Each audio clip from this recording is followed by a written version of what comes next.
So Sandy, Yes. over the weekend I was listening to some of the law of attraction and reading some books on it. So what's your take on the law of attraction? I think it's a really interesting thing, Mark, the law of attraction. I had a client last year who was in a different phase of her life, even though she was running her own business.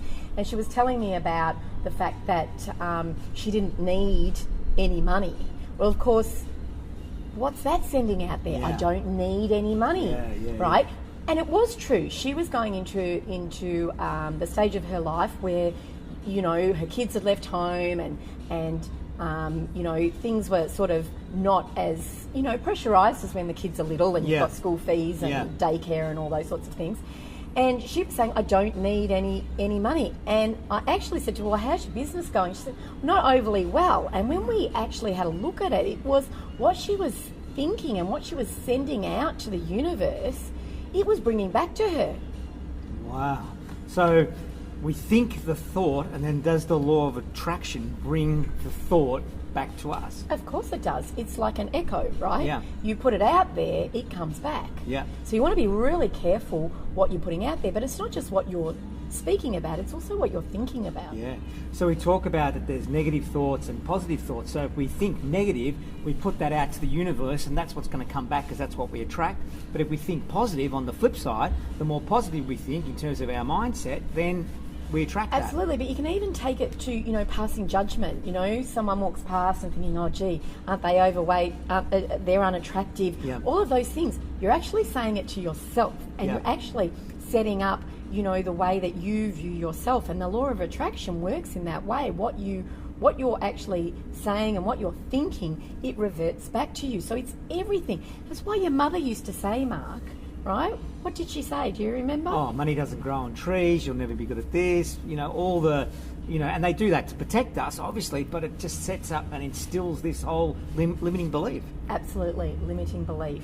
And, you know, when you've got limiting beliefs, you are not going to be bringing in, you know, huge amounts of whatever it is you want. And I'm not just talking about money, I'm talking about, you know, energy and all sorts of things, like all the good things you want in life. Yeah, happiness.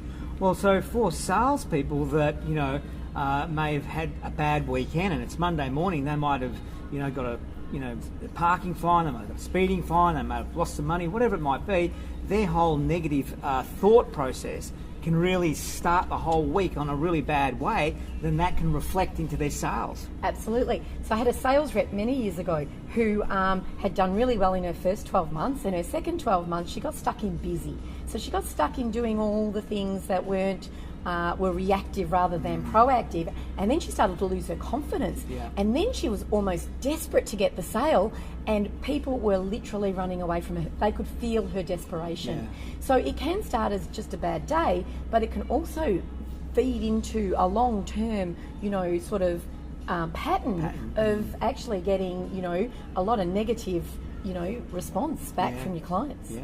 So tip of the day to clearing negative thoughts, negative emotions. What's the tip of the day? It's about going in and clearing all of that stuff that you've actually had going on. So, you know, what they call a break state.